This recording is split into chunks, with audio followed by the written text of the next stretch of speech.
All right, welcome to the Monday edition of On the Tape. I'm Dan Nathan. I am joined by Guy Adami and Liz Young. That would be EY from SoFi. Welcome, people. What's up? Apparently, there's something called, who's this Barry character and why does he have it doesn't sound, I don't know Barry, I'm sure he's lovely, but it doesn't sound like he should have a boot camp. Maybe he should have like I don't know. not a boot camp. Liz, Guy is in this mode where he's just doxing people. He's letting everybody know what everyone's doing when they shouldn't be doing. I guess, there's something called busted that I go to Barry's boot camp. I love me some Barry's. It's a HIIT workout. You know what HIIT stands for? Yeah. High intensity interval training.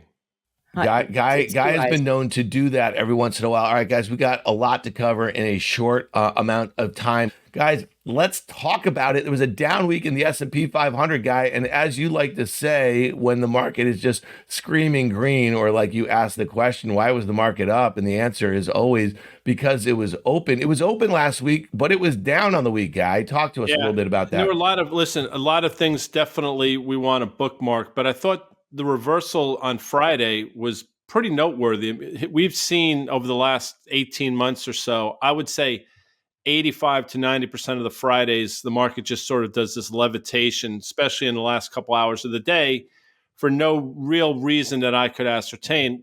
Over the last month or so, we've seen a couple Fridays where the market actually reverses and sells off. So that's something new. And again, the other thing I took from last week, and Elizabeth, I'm sure has thoughts on this, is the now significant steepening again of the yield curve. And I think that's something that people are going to start to talk about. And quite frankly, I think one of the reasons we saw some unrest in the market last week is because participants are finally starting to connect the dots between global interest rates, global yield curves, and where equity markets should be.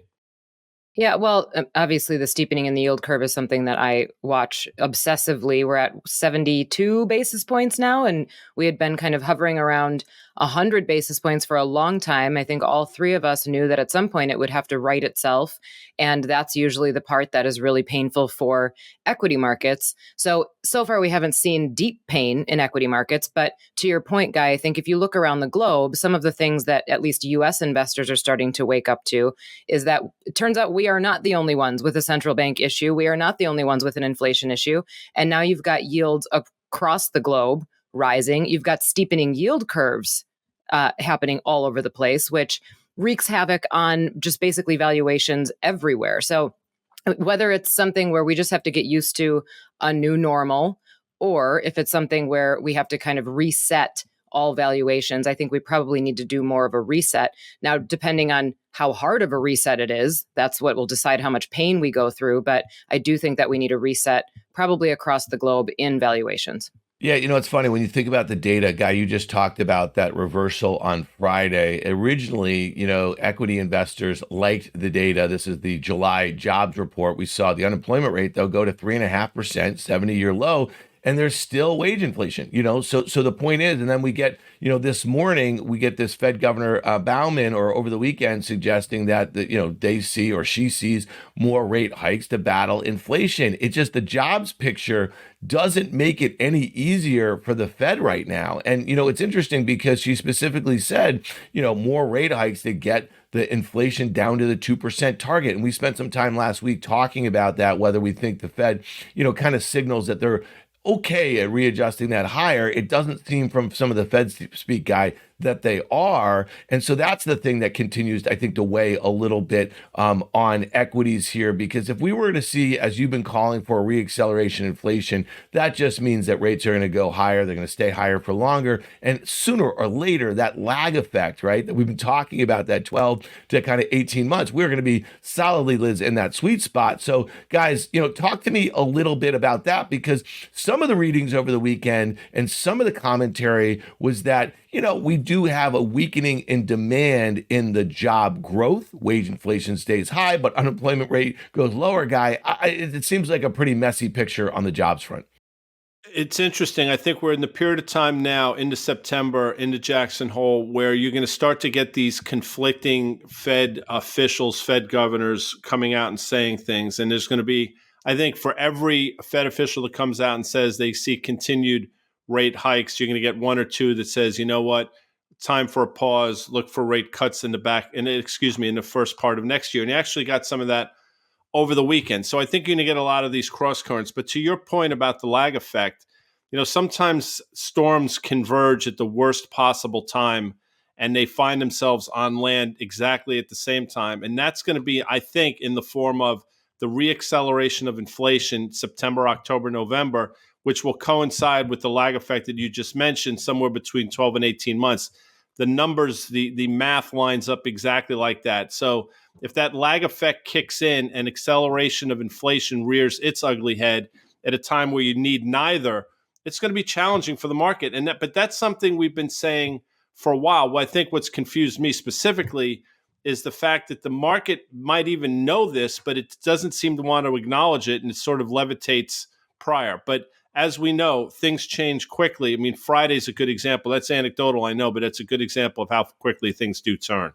Well, we're going to get CPI this week, right? And we know we've talked about this a few times on all of our programs that last month was when we passed the peak reading in base effects. So this will be the first reading where inflation had started to tick down last year. It could be more challenging because of that. Back to the jobs picture a little bit. If you look at the data that came in last week, we're almost back down to like pre-pandemic jobs added numbers. So we're back to kind of trend, regular readings. We never really dipped below them. And I think that's what the Fed wants. The Fed wants us to soften the labor market to below trend for a while so that we can get rid of some of this excess demand and the imbalances that are there. That hasn't occurred yet. The last thing I'll say, and I think Adam Parker was the one who said this earlier this year, so shout out to Adam for this, but when we came into this year, everybody thought first half of this year is going to be really tough, second half is going to be better, right? And his take was because everybody thinks that, it's probably going to be the opposite. And now here we are in a time where bears have capitulated. You're seeing all these different ratings and changes from strategists and just big firms saying, you know what, we've raised our soft landing probability, we've lowered our recession probability.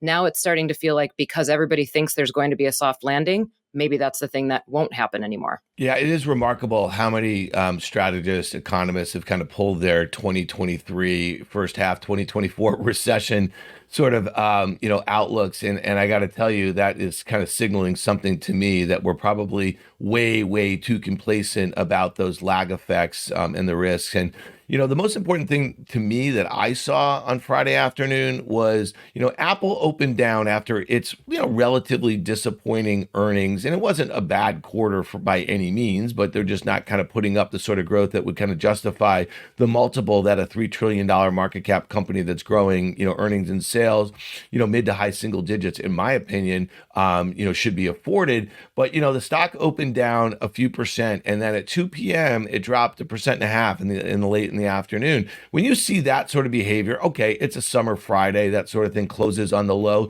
I think that's important, but I think it's also important to remember that we had Carter on last week. We were talking about what looked like a near perfect 45-degree angle from its January 2023 lows. Okay, so this is going back, 7 months or so, right?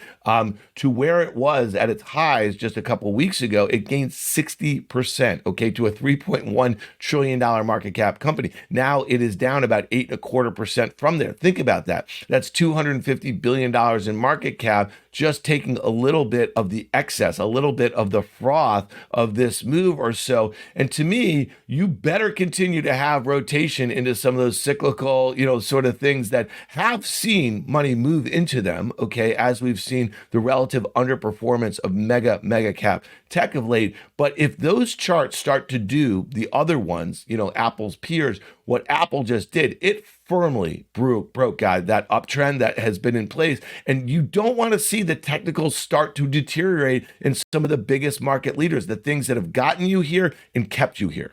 Well, you're starting to, without question. And Microsoft started that ball rolling, I think. And, Microsoft, if you look at a chart, maybe we could put it in the show notes. I don't even know if that's allowed, but, almost a textbook double top from the fall of 2021. The SMH, very similar in terms of that formation. Obviously, Apple blew through its prior all-time high from those levels in December 21, January 22. But now we've broken that uptrend line. Now, we've talked about this historically over the last 6, 7, 8 years. You've seen 30, almost to 50% peak to trough declines in Apple. It's not like it's unprecedented to have a sell-off in the stock, and maybe we're on the precipice of one. If you're looking for a level, 161-ish would be a 50% retracement of the low we made earlier this year, that sort of 125-ish low, and the recent all-time high that we saw. That would make sense. It's logical for it to go now. People say, oh my God, you're talking negatively about Apple. How can you? Well, it's pretty easy because Dan just put out the fundamentals on the back of it, and it works both ways. Passive investing is great when you're long things and the market just levitates. As I mentioned on Fast Money last week, I think Apple is one of the top 15 holdings in 357 different ETFs. So when those things start going the other way, what works for Apple on the upside works for it on the downside as well.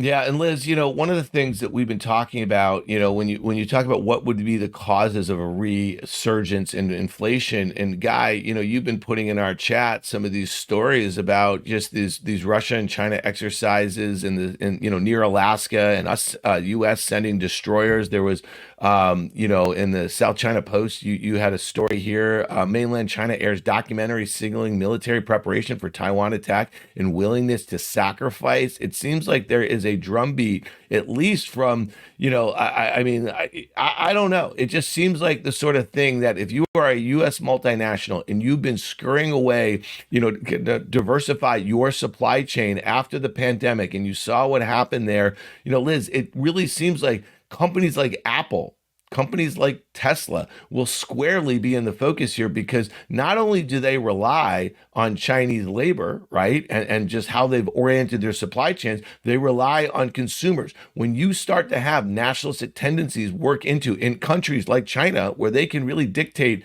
who the winners and the losers are from from their version of capitalism, to me, that is a worrying sign. Now, I know, Apple keeps talking about India and from a manufacturing standpoint, so they're trying to get investors to say, don't look here, look there. But this is going to take years to unwind this.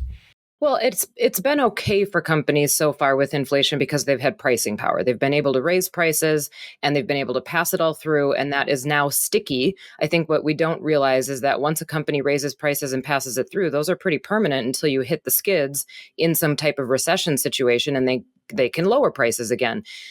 As competition heats up, as pricing power goes away, or at least gets reduced for the rest of the year, because I think people are now hip to the idea that inflation is falling, so you can't really justify raising prices much further, then companies start to struggle with that.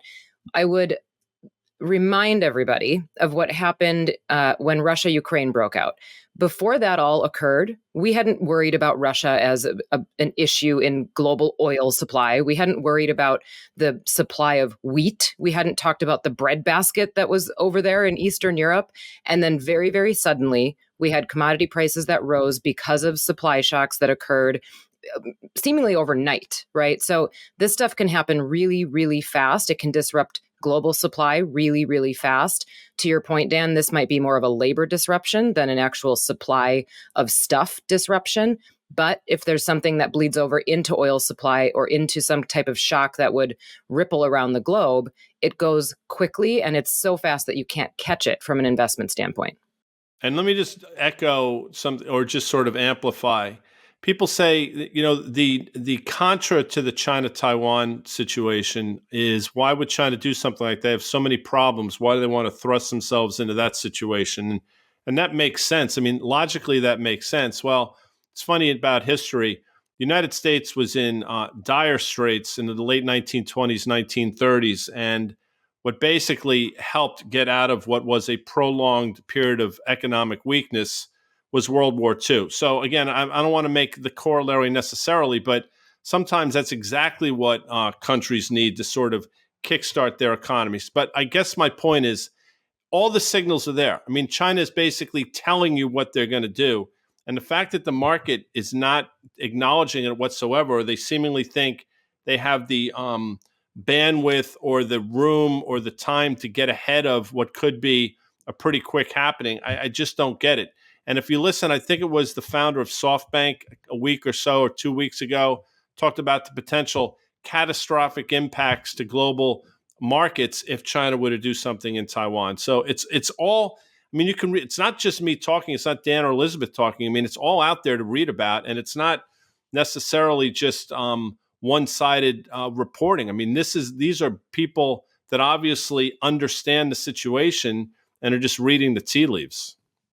Yeah, it's interesting, and I don't know if you guys caught this morning. Tyson Foods, the big chicken producer, is down, I think 6-7% in the pre-market here, and actually it's down more than that. And they're talking about pricing pressure or the lack thereof. You know what I mean? Their ability to kind of put through some of these costs. So it's just interesting to me. This is a chicken producer, a food producer. They're talking about tightening belts in households and the like here. So, maybe this is some of the stuff that's starting to work its way through. We've seen obviously consumer credit go high. We've seen savings rates come down a bit. We also know that, student loans are going to start to get paid back. And in the not so distant future here, I mean, maybe this really is a period where we start to see the effects on a consumer that has really been buoyed for multiple years, despite some very interesting dynamics as it relates to employment and the like here. So that one was really interesting to me, guys. What do you also make of the fact? So we talked about the yield curve re-steepening. We talked about valuations in the equity market. There we are. We talked about some of the biggest leaders starting to break down technically.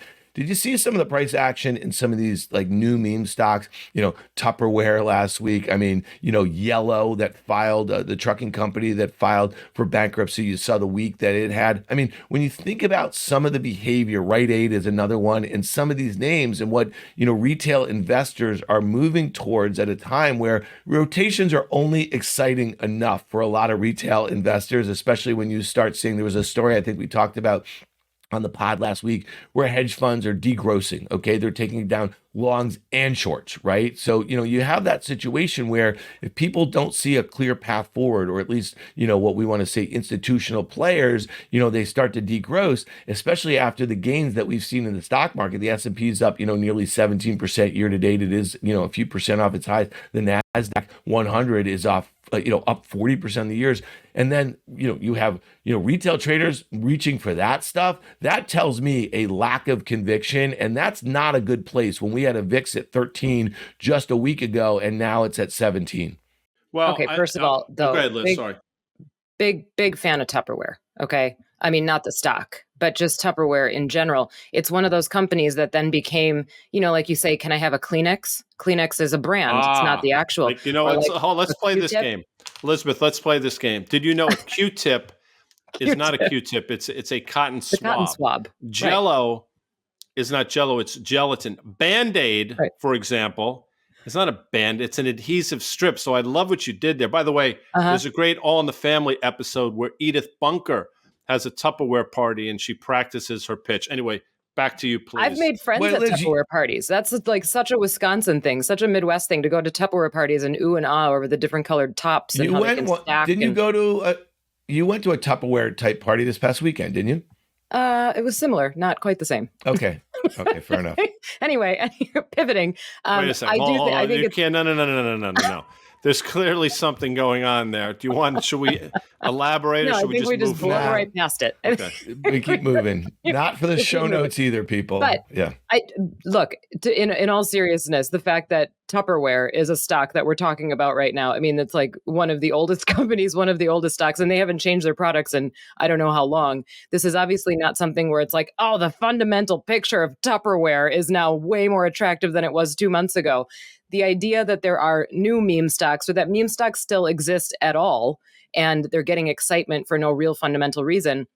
This is one of those things, much like the HELOC thing that we talked about a couple of weeks ago. Guys, we know how this movie ends, right? We have seen this before. We know how the meme stock thing went the first time. I don't know why it's not raising more flags, or there aren't more people talking about the fact that some of these companies are having price action like they are without really any fundamental basis. I think it is just another indication of exuberance, of turning a blind eye to valuations and not paying enough close attention to the fundamental story behind it as a long-term investment. Throw Carvana in there. I mean, the move off the lows, I mean, granted, where it was historically to where it is now, it's still a significant decline, but the bounce we've seen off the low is mind-boggling. And, this is a term I think we started in earnest on Fast Money, or maybe one of our shows, but again, the gamification of the stock market never really died. Maybe it slept for a little while, but it's back in spades. And to your point, Liz, I mean, that typically doesn't end particularly well. And I understand, like, if you're making money hand over fist, being able to game out GameStop and Carvana and Tupperware and Yellow and all these, that's fantastic. But just understand that's got nothing to do with where the economy is or where the stock market should be in terms of valuations and in terms of just understanding metrics that are out there. So back to Well, you. yeah, and your point, Guy, Upstart at the end of 2021 traded $400 and it traded as low, like in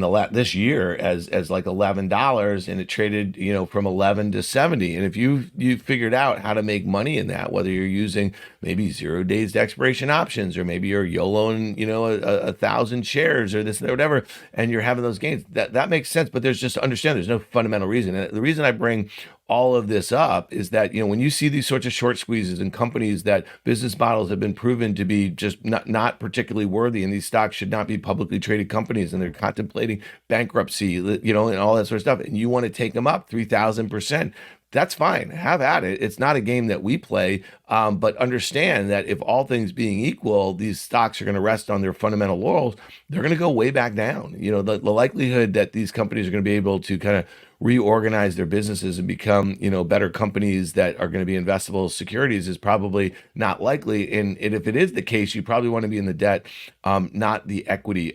Guys, we're pretty much through Q2 earnings season. I think we've talked about it ad nauseum over the last few weeks. We had lowered bars. We're still going to see earnings that are down year over year. There were lots of calls that the earnings recession is going to be over at some point in the back half of the year. But Guy, we still have some what I think are some important companies to report this week. I'll kind of start with UPS. They averted that strike. They report tomorrow before the opening. The implied move, I think, is about 5% in either direction. Anything there that you think you can glean from, again, I think inflationary inputs are really important ones. Wages are really important ones. Global demand for their products, I think, is important, not just domestic demand and the like here. Anything that you're thinking about in UPS that could be, helpful in trying to figure out where the market is going, or at least the rotations into some of these cyclicals and, transport names. Yeah, I mean, I think that's right to look at them as some sort of indicators to the economy, the health of the consumer, and those types of things. The fact that you said, they were able to avert strikes, but think about that. And I don't want to get off the rails. I'll come back to UPS in a second, but we talk about wage inflation. Think about all the strikes that are out there and the number of workers that are on strike and what their demands are. And as I'm sure everybody realizes, typically demands come down to just pay me more. And you're seeing it with United Auto workers as well, looking for the headline numbers of 40% increase. And this is now across a swath of industries, and I think it's going to continue, which again speaks to the difficult job that the Fed is having. Number one. Number two, UPS, if you looked at it, you'd think it's a stock that's done really well over the last few years. I mean, as we sit here at $181 stock, I mean, we're effectively at the same price we were, I want to say, in December of 2020. So we've had moves up and down, but basically we've gotten nowhere over the last 3.5 years. That's something that Carter brings up all the time. Some people will say it's been building a base for the next leg higher. I would understand that. Other people would say, you know what? It hasn't been able to perform on what's been a pretty decent tape. And you do have, since I want to say February of 22, a series of lower highs and lower lows. And I unfortunately think that trend might continue. All right, Liz, here's one, and maybe you can shed some light on this. Disney reports Wednesday after the close. The implied move, 5% in either direction. The stock is basically unchanged on the year. It's down nearly 60% from its all-time highs a few years ago. Now, we played a little game on Fast Money last week, which you were not on. We'd love to see Liz on Fast Money some night. Wouldn't that be fun? Well, Guy, she has other shows that she frequents. Yes, prioritizes. That's fine. That's fine. She goes, but at least she Guy spends time with the what's that? Yeah. Yeah. Well, we get her on Mondays. We get her on Mondays and on the tape, and we get her on Thursdays at the market call. Yeah. No, so Liz, help me with this one, okay?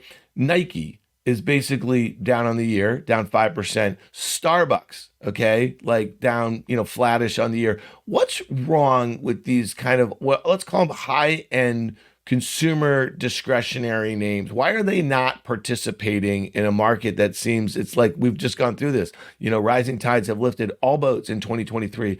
And I'm just curious, like, is there a common thread between these three names as you think about, let's say, consumer discretionary here in the US? Well, they're all kind of stuff, right? They make stuff. They require consumers to buy stuff. I think that consumers have successfully shifted into the experiences category and kind of stayed spending their money in experiences and services. Also, none of those companies are on the hot themes right now. They're not on an AI theme. They're not around that enthusiasm. And if you look at just what's driven the market up, it's been some of that growthy stuff, but that growthy driver is now over, and we rotated into cyclicals, and I don't think these fall into that camp either. Also, some of these names, Nike, I would put in this category, but consumer discretionary names that are stuff related, and even you talked about Disney, streamers, that sort of thing. So much enthusiasm during COVID and even just post-COVID in the reopening. We're past that phase of the cycle. So now companies have to settle back into a pretty normal level of consumer behavior. And again, back to our point earlier in the show, you can't pass through these prices anymore. Consumers aren't dumb. We're not going to go and pay more just because a company decides that they want to raise their prices. We all know that inflation is coming down. We all know that the input costs aren't as high as they were. So if you're going to charge me another 20% for a pair of shoes, I'm probably not going to pay it, right? So I think there is going to be pressure on earnings because of that. Consumers have warmed up to the idea that they shouldn't have to pay as high of prices anymore. All right, last thing here. The market just opened. It's Monday morning. Headline: Tesla CFO Zach Kirkhorn, who's been there for 13 years. He's long thought to be, I think, a very steady hand there. There's been obviously over the years lots of rotation in the executive suite there. They're elevating a person who is, I guess, the chief accounting officer. Stock's down 1% ish on that. Any thoughts there, Guy? I mean, people are allowed to leave companies. They've, if you think about this guy as a CFO, has presided over one of the the quickest, wealth creation vehicles the planet has ever seen, which has been Tesla and their move towards, $1 trillion in market cap. Now, obviously, it lost 75% of that off its highs in 2021, but it's come back a great deal here. I do think it's interesting that the knee-jerk reaction is to sell the stock, and now it has an $800 billion market cap company. Thoughts there, Guy?